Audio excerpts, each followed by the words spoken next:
What's up, everyone? It's Dakota, and welcome back to another Magic the Gathering video. And really quickly, I want to touch on Modern Horizons 3, as it reintroduced a mechanic that we have not seen in Magic for almost 10 years, and that being the Flip Planeswalker. So really quickly, for those of you that don't know, Flip Planeswalkers are cards that start out as creatures, and once you fulfill some sort of ability on them, say for a Johnny, when it sees another cat you control die, it will end up exiling itself and returning to the battlefield transformed as a Planeswalker. So definitely a little bit more work than a typical Planeswalker, but usually the benefit is really high, and with this new set that we had gotten from Modern Horizons 3, it's proven that most of them are very powerful, with Tamiyo and Ajani seeming to be, at least on face value, more powerful than the other three, for the fact that Tamiyo sees play in like Underworld Breach decks and other kind of strategies like we'd see in like Is It Wizard control decks and other wizard type strategies, and of course other artifact strategies. Ajani mainly being known for Boros Energy, which has been a great deck for a very long time, and other kind of go wide-ish strategies alongside of like Guide of Souls and things like that. Ral and Sorin being more, in line with very specific decks, with Ral being a mainstay in the Storm decks of the format. Even though they're not very good, Ral it's hard to understate that this card is probably very important to the Storm strategy. Sorin, I would say, being maybe a little less important than Ral, Ral to Storm than Sorin is to the mono black Necro Dominance decks. But it's every time like I see a Sorin playing like the Necro deck, it just feels so good. I can't really explain it, but Sorin just feels awesome in like the Necro Dominance decks. And Grist is just kind of hanging out. He's chilling under a rock, whatever larvae do, just waiting to be good in the format, along with its other, Planeswalker creature counterparts. But this kind of reminded me of the original 5 Flip Planeswalkers that we got all the way back in Magic Origins in July 17th of 2015. That's almost 10 years ago, which makes me feel super old because that's around the time that I really started getting into competitive Magic more and just kind of all that it offered, between going to pre-releases, drafting, and of course all the standard kind of format that kind of came after it. So today, that's kind of the subject of this video, and what I want to lead into is kind of going all the way back to Magic Origins and looking at the original 5 Flip Planeswalkers and kind of seeing how they hold up today. Spoiler alert, they don't really hold up today, but we're going to be going into kind of their competitive history in Standard and, where exactly they kind of rank from back then and how good or bad they are. And there's some kind of eerie similarities between the old Flip Planeswalkers from almost 10 years ago to the Flip Planeswalkers that we see now. And I hope that you join me on this journey as we kind of take a trip down memory lane and look at the original 5 Flip Planeswalkers from Magic Origins. Of course, before we get into the video and we talk about these Magic Origins Planeswalkers, if you're not already subscribed to the channel and you want to see more videos from me, where we do videos kind of like this, and then we touch a lot on the competitive formats of Magic, mainly Standard and Modern, as well as doing some other metagame breakdowns, tournament breakdowns, things like that. So if that's something that's you, please consider subscribing and ring that notification bell so you know when videos get posted. It's a free, easy way to support me and my content.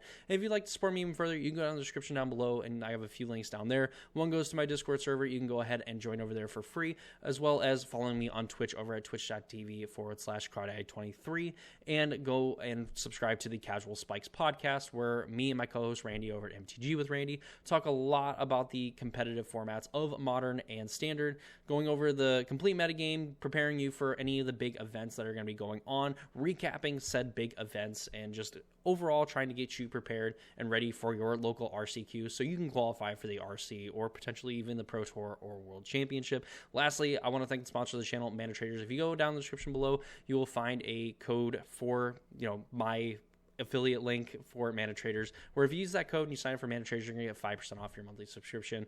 Supports me in the channel, and it gets you into a pretty sweet program where they're mainly focused on renting you cards to play on Magic Online, to where you can participate in those online tournaments, such as different leagues, challenges, and things of that nature. So if that's something that interests you, go ahead and use my code down below, get 5% off your monthly subscription.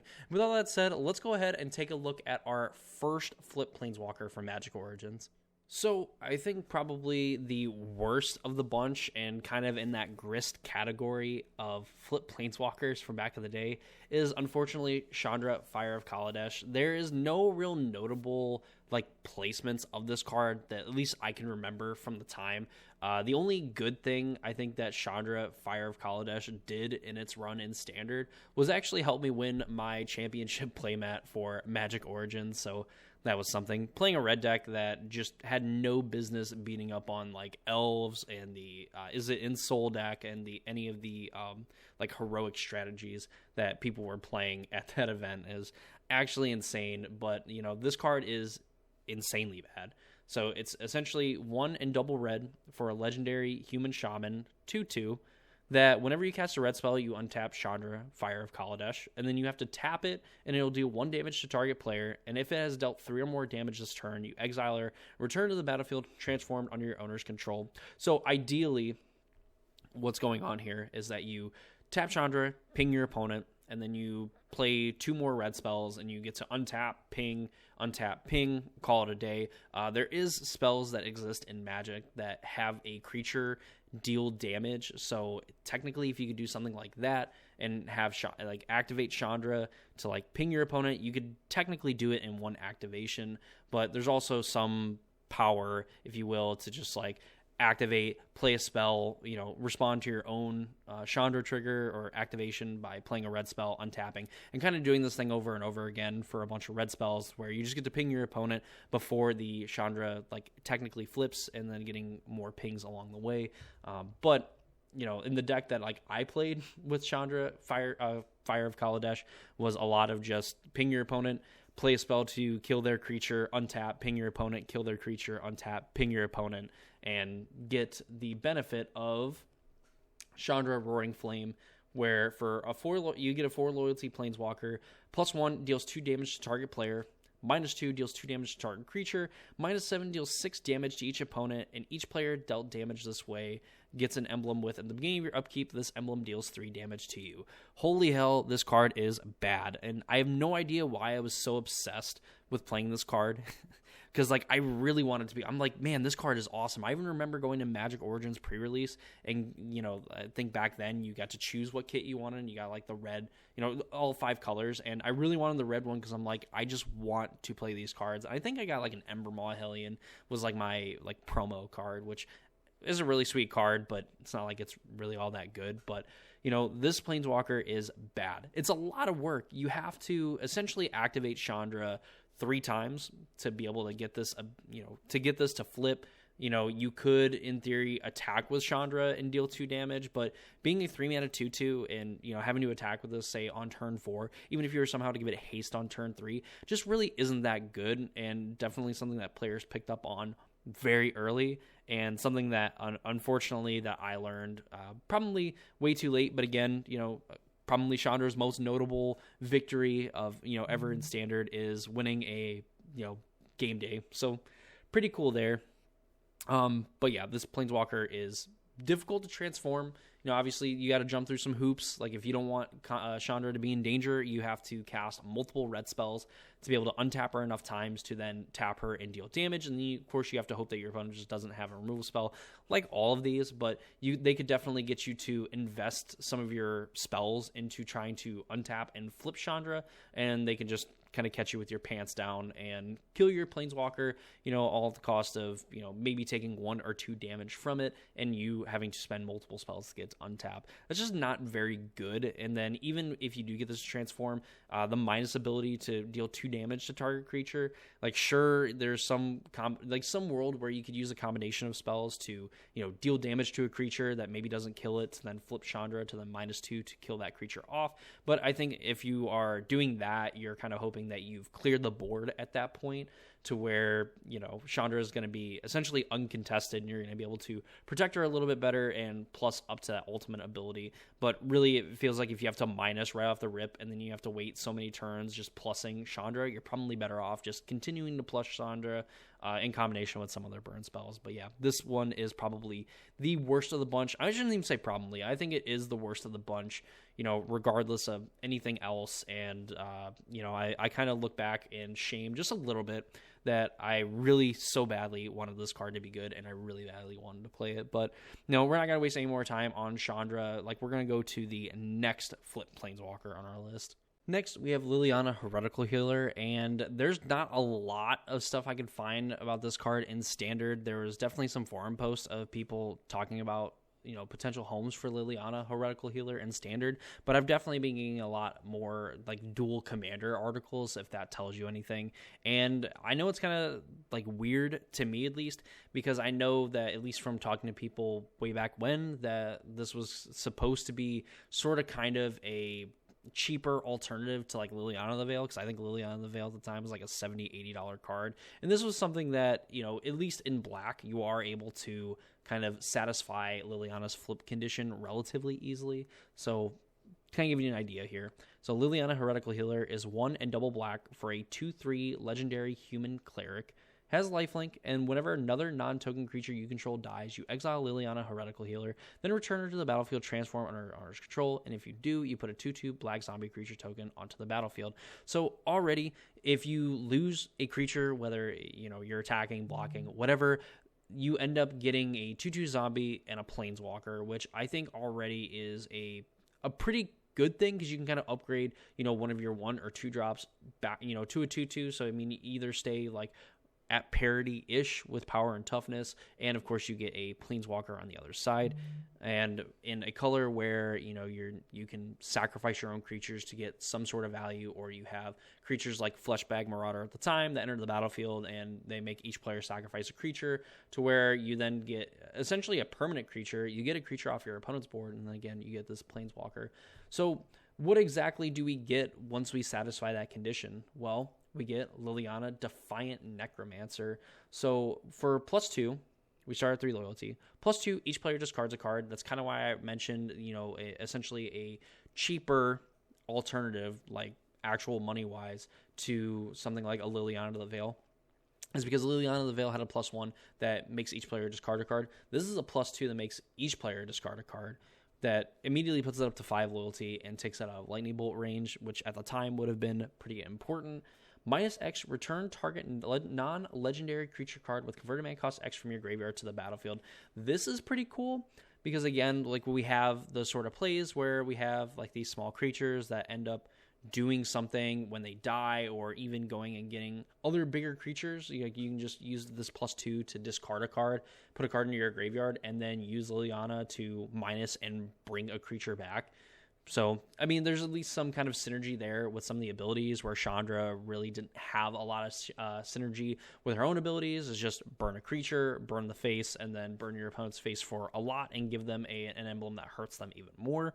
And then Liliana's -8. You get an emblem with whatever creature dies. So you or your opponent's creature, you return to the battlefield under your control at the beginning of the next end step. So a really cool ultimate ability. I remember my wife playing this card and people just being super confused when she's just like, all right, give me your creature when they die, and it's like, no, it's your creatures, and it's like, actually it's just a creature. So I end up getting those cards too, which was kind of fun, like watching her, like being someone that was like relatively new, like putting that out to other people, and they're just like, oh, like this is a lot better than what people kind of gave it credit for. Again, that said, there's not really a whole lot of, like, there's more notable stuff for Liliana, Heretical Healer, as a dual commander than there is about it being a standard card. And that's kind of what I remember from its run in Standard. I'm not 100% sure if some of the, like, sacrifice decks that we ended up getting later, with, like, Shadows over Innistrad and, like, Battle for Zendikar around that time coming out, that this probably saw maybe a little bit more play, but definitely was not a card that was overwhelming in Standard. Again, you would see it show up from time to time, but it wasn't necessarily a fixture of the format, and I don't think it really ever took off in, like, Modern or any of the other formats. It was just kind of a card that I think was really fun to play, and I think at times was really good. I mean, again, the fact that, the front side has something that's, like, really good, like an easy-ish way of transforming this card. You just need another creature you control to die, again, in a color that you can self-sacrifice, whether by creatures entering the battlefield and getting to then kill your opponent's creatures,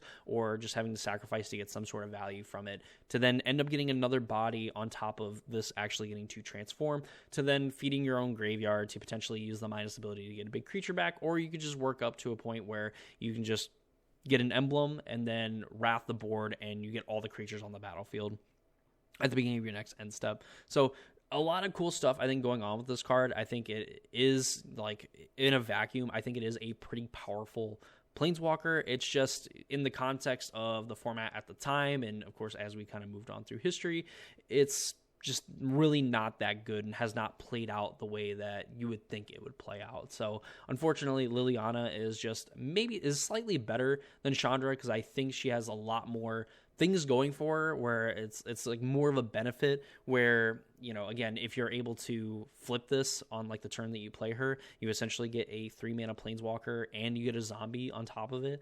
And, you know, nowadays it'd be super easy to pull that off, but at the time, not so much. Even then, still, I think a very good card. And, you know, I don't think it's ever going to see play, but, you know, it is what it is. Liliana, Heretical Healer, unfortunately, is the fourth best or second worst flip Planeswalker from Magic Origins. So let's go ahead, because I think past this, we started getting into the territory where these cards were actually really good and started seeing like a decent amount of standard level play and kind of reaching out into some other formats in Magic. So next, we have Kythian, Hero of Akros, a 1-mana 2/1 human soldier that says at the end of combat, if Kythian, Hero of Akros, and at least 2 other creatures attack this combat, you exile Kythian, then return to the battlefield transformed under his owner's control. You can pay 2 and a white to have Kythian gain indestructible until end of turn. So up to this point, definitely all the Planeswalkers and their colors have done something that color generally wants to do. And in white here, we want to get into the red zone and we want to be attacking. And Kythian is a pretty aggressive creature in his own right as a 1-mana 2/1 in a creature type that I think matters in human, to where if you can get some Anthem effects going, you can attack with Kythian and get in for some good damage, while then building up slowly towards a Planeswalker that is going to be a lot better stat-wise going into the later turns of the game than I would say a 1-mana 2/1 is going to be. And so what do you get if you're able to attack with 2 other creatures and Kythian? Well, you get Gideon Battleforged, a 3-loyalty Planeswalker that for +2 you can target up to 1 creature an opponent controls, and it attacks Gideon Battleforged during its controller's next turn if able, allowing you to kind of lock out one of your opponent's bigger creatures or maybe one of their annoying blockers. They end up having to attack Gideon. Maybe you're able to just eat that creature anyway and just, again, make life kind of a little bit harder for your opponent. +1, until your next turn, target creature gains indestructible until end of turn, or gains indestructible, and then you untap that creature. So you can end up attacking with your biggest threat. Maybe your opponent doesn't really have a good block for it, and if they decide not to block and they take the damage, well then, again, this is pretty face up. You're able to untap that creature and protect Gideon, giving it 4 loyalty and a creature to be able to stay back on defense and block basically the biggest thing that's going to come after it, only really creating a problem if that creature has trample.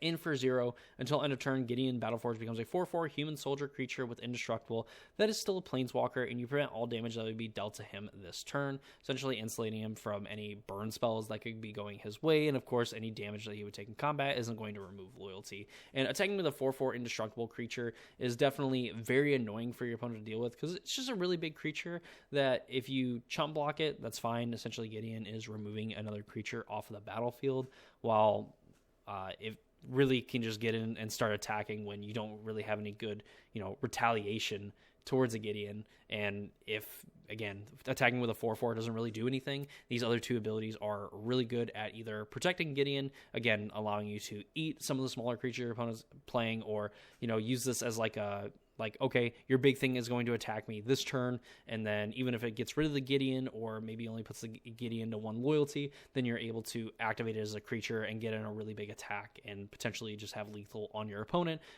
or just decimate their board, force them to make some bad blocks, and all they have is this big creature that isn't going to kill you on the crackback. They got to play defense, and just puts your opponent in some pretty bad situations. Unfortunately, I think Gideon / Kythian has only really seen a good amount of play, I would say, in like mono white or white based like aggro strategies throughout Magic. And I know in Standard, again, this was like a Planeswalker that really didn't show up too much, but you definitely saw this a lot more in Pioneer with the human strategies. Again, while it's kind of awkward putting +1/+1 counters on Kythian because it is just going to exile itself, essentially removing the counter, but having Gideon as like a human that you could activate, and then you could put +1/+1 counters on the Gideon side of this card, and then it'll retain those counters and of course be buffed at that point when you actually turn it into a creature, and of course still getting the like Anthem effects that you would give to humans with some of your other cards. So there's definitely some pretty good applications here. I think it's a little bit better as a creature because, again, in white you want to be aggressive, and this is just a 1 mana 2/1, pretty good on rate, and I would say even by today's standards still pretty good on rate, and being 1 toughness is a little bit more of a liability nowadays, but this is still a pretty good card.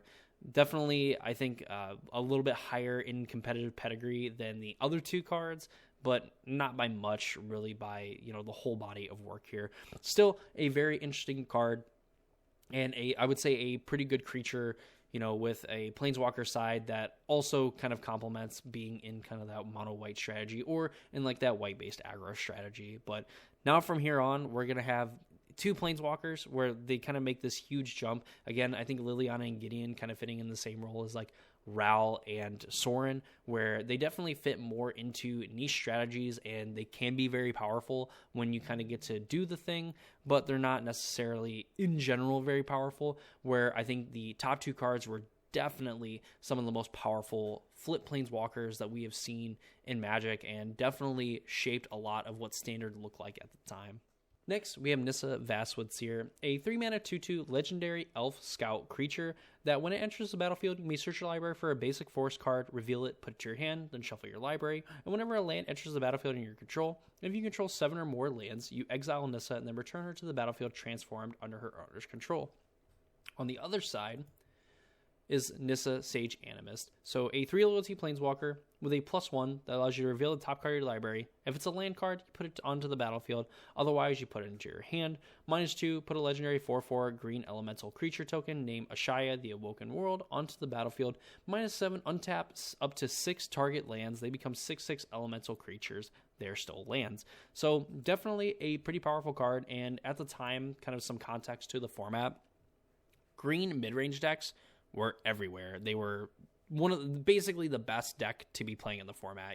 I even remember like the World Championship that took place in 2015 essentially featured two Abzan mid-range decks in the finals. I think even had like 3 different Abzan mid-range decks in the top 4 of the event to, kind of give you an idea of what the format looked like. And Nissa was a very good card in those mid-range strategies. A play that you can make on turn 3 that you can go and get a basic forest from your deck, guaranteeing your 4th land drop, because Siege Rhino was a 4-mana card and was easily the best card in Standard at the time.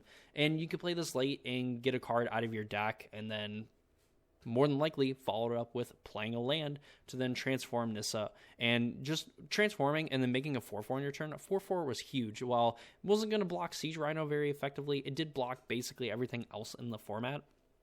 So if you just played this and, got a land for your troubles and then ended up getting a 4/4 and your opponent killed it, that was kind of fine because the rest of your Nissas were set up to transform from that point on. And especially in a format where we had fetch lands, if you ended up playing, like, say, a fetch land as your 7th land to transform a Nissa, if you just played another one and you didn't have a forest to go get, you could then just fetch and go get another land out of your deck to then transform the Nissa to kind of satisfy the condition transformer. So while the other ones, like if you had your Kithian or Gideon killed, it was a lot harder to transform because now, effectively your opponent's added to the board. It's a little bit harder to attack unless you have some sort of, Anthem effects going or a way to kind of protect your team to be able to get in a relatively big attack with multiple creatures and being able to protect them so you don't really lose anything to the board or they just don't get eaten. Liliana having to kill another creature. Chandra, for sure, you having to cast more spells to then get her to transform when you've sunk more spells into trying to transform the first one is pretty rough. Nissa is one that has a relatively easy flip condition, again, in the sense that you just have to play a land and then have 7 or more lands on the battlefield to get her to transform. And again, in a format where we did have fetch lands as well, this was kind of an easy way to leave a fetch land uncracked so that if you played another one, you could just play a land, trigger Nissa, and then if your opponent tried to kill it, you could just fetch and go get another land to re-trigger Nissa and force your opponent to have multiple spells to deal with it. And if that was happening and you essentially, with no further investment from Nissa, ends up being a pretty good trade, I would say, in your favor. The Planeswalker side, also very good. The fact that the +1 was essentially a way to draw extra cards, whether it was putting lands into play or just getting to put other cards in your hand. Again, in those mid-range strategies where people were throwing around Thought Seizes, playing various different removal spells like Hero's Downfall, playing Siege Rhinos and these other big mid-rangey type creatures, just having a +1 where you were going to be able to, essentially draw an extra card every turn in those strategies was awesome. And even just getting to -2 this immediately to make a 4/4, again, a really big creature to put on the battlefield. Kind of sucks that you can't make multiple of this 4/4 elemental creature, but nonetheless, just making one of them was totally fine, and you were good with kind of blocking and trading off in combat, either with your opponent's elemental token, or just getting to eat some of their other creatures, or just to be able to be aggressive. On an empty board, it meant that Nissa wasn't necessarily a dead card. You were going to be able to put a 4/4 into play on an empty board and then force your opponent to do something. And if they didn't kill the Nissa, you were just going to continue to get more and more value from her. And then the -7 could eventually just end the game because you're just going to make 6/6/6s and force your opponent to have to block and deal with them in a way where, again, in these mid-range strategies, you were essentially, punching each other in the face, with whatever came off the top of the deck after using all of your resources to kind of manage each other's boards. So Nissa definitely played a very big role in those kind of strategies, and it showed up, I believe, in some of the Bant Coco decks, because eventually it just kind of gave them some late game inevitability where they just had a creature they can get some additional value on it, gave them their 4th land so they could cast Collected Company. But really outside of that, Nissa didn't really see much play. Again, saw a lot of play in Standard, I'd say, being a key part of the mid-range decks of the format, but really outside of that, just never really did a whole lot, in formats like Modern and Legacy and even in Pioneer. They're relatively fast formats. They're not super grindy. Sure, we have mid-range being one of the best strategies in Pioneer for a very long time. Nissa just really never saw any play. There's so much good removal for 3-mana creatures. There's so much removal for 2 toughness creatures that it's just kind of hard to justify playing Nissa, and especially with fetch lands not being legal in Pioneer and this not really doing something that you want it to be doing in something like Modern or even Legacy. Unfortunately, Nissa is just not good enough to see play outside of that Standard format, but man, was it really good in Standard. But, it definitely probably doesn't hold a candle to the #1 flip Planeswalker from Magic Origins, and it actually was the start of a series that I started doing on my channel that I really need to get back to, that made me really want to kind of tackle some of the history of some of these cards that existed in the competitive space of Magic. So let's go ahead and take a look at our probably not so surprising #1. Lastly, we have Jace, Vryn's Prodigy, easily the best Planeswalker of the bunch. A 2-mana 0/2 legendary human wizard with tap, draw a card, then discard a card. And if there are 5 or more cards in your graveyard, you can transform Jace into Jace Telepath Unbound here. If my mouse decides it wants to join me over here, that'd be great. So Jace Telepath Unbound ends up being a 5 loyalty Planeswalker with a +1 that protects itself by giving up to 1 creature -2/-0 until your next turn, while not a permanent answer to a creature. Giving something -2/-0 when you're effectively flipping this card, likely on turn 3 or turn 4, is still pretty good. You're able to kind of control some of your other opponent's creatures, get them down to maybe 1 smaller creature, to where Jace is going to be able to kind of make it essentially ineffective without your opponent, adding some of their own cards to either pump up its power or just deal direct damage to Jace. So you essentially have a 6 loyalty Planeswalker on turn 4, turn 5, or turn 3, I guess. -3, you essentially give an instant or sorcery card in your graveyard flashback until end of turn, which, do we really have to go over flashback? I mean, flashback is insanely good, especially in Standard formats, and this was definitely an ability where, you were fine with not rolling up Jace to get to the ultimate ability, which the ultimate was really good.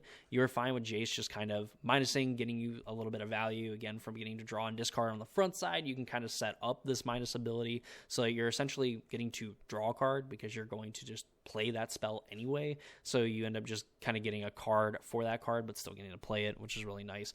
And a -9 with, you get an emblem with, whenever you cast a spell, target opponent puts the top 5 cards of his or her library in his or her graveyard. So it gives you some inevitability there as well. Even if you're playing this kind of control strategy, getting to counter your opponent's spell Again, in a time where players wanted to be a little bit more mana efficient, the cards really weren't that great, so you weren't seeing people play, multiple spells like late in the game. You were seeing them more trying to play like 1 or 2 spells, where eventually just getting to counter their things, remove them, bounce them, whatever the case may be, you end up just slowly milling them out. And of course, again, having a minus ability where you are able to then always seem to have access to a spell where maybe you can go flashback and cantrip, mill your opponent, draw 2 cards, and maybe cast some more spells to get them to the point where they're going to deck out is, just all parts of this card are awesome. The front side feeds into the back side, and the back side definitely presses your advantage even further. Multiple copies of Jace are totally fine because, again, just getting to loot, if you're not necessarily flipping it on one activation, you're totally fine with that because you're going to end up kind of sculpting your hand, end up being in a little bit better of a position where you're going to get rid of excess lands, you're going to get rid of spells that you don't need, and getting rid of spells that you don't need means that the backside of Jace is going to be able to get those cards back later to hopefully have your Jace stick around.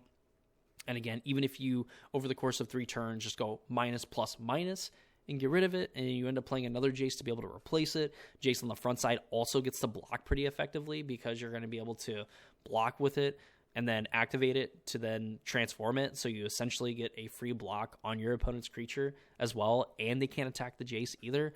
Like, this card is just so good. Like, the theoretical stuff about this card is out exactly how it played out in Standard, where this was just 4 copies in whatever deck was playing blue. Some decks even just played blue so they could play Jace. This was the benchmark for essentially like a staple. Like, this was the textbook definition of a staple when it was in Standard. Sure, Nissa was definitely more of an immediate impact. It was just kind of like the really good rookie in college basketball going on to like a championship team. It would have been like Carmelo Anthony going to like the Pacers back in like the 2003 draft. It's like, yeah, Carmelo Anthony was good and he was going on to a already great team, where Jace was definitely felt more like the LeBron, where like you just had so many different strategies based around like Jace's abilities. And sure, maybe Jace wasn't necessarily the most powerful card in terms of like, Rally the Ancestor decks, where obviously they were called Rally the Ancestor decks for a reason, where they just return a bunch of creatures from their graveyard and get some value from like sacrificing them and things like that. Jace was like the win more card. Again, this was the card that was the staple of the format. This was like the standard for what a creature should be doing and what a card should be doing in Standard, and just how powerful it was and all the synergies that it kind of created. So this was definitely the best, probably the best card in Magic Origins, easily probably the best card in Magic Origins at the time. The most expensive because it was like $70, $80 its entire time it was in Standard, or, at least through like the highlights, like the good part of Standard. This thing was obnoxiously expensive, and players saying, well, we should ban it because it's like so expensive, or no, we should find other ways to print more copies of this card so that the price of the card can come down. But for a long time, this was a menace in Standard, and saw some play in Modern as well. Didn't really get to see any play in in Pioneer. We've gotten to a point now where removal spells are so efficient that just playing this kind of card and not having it do anything the turn it comes into play, and having to live and not necessarily being guaranteed to flip, especially in a format where we don't have fetch lands either. Just the utility that it offered back in like 2015, 2016 is not the same that it offers in the 2020s, where, getting to block, activate this, and getting essentially a free block, all the efficient ways of removing Planeswalkers, all the efficient ways of just removing creatures, just is very hostile to something like Jace Vryn's Prodigy. And again, this is kind of where the start of the Why Nobody Plays series started, was because of Jace Vryn's Prodigy, from how good and how dominant it was in Standard. Like, multiple GPs where you would see, of 32 total copies that could be played, you either saw 32 or you saw 30, 31, something of that nature, for multiple Grand Prix, for multiple major tournaments. You just saw Jace everywhere. And this was like kind of crazy, the fall off of this card, because again, it's being so dominant, having a lot of traits that, again, it just synergized so well with itself, and it synergized well with the things that were really good in Magic at the time, that unfortunately it just couldn't really hang with the power creep and everything of the format, and why it is the unfortunate recipient of being one of my first Why Nobody Plays videos, but being kind of a fun one nonetheless.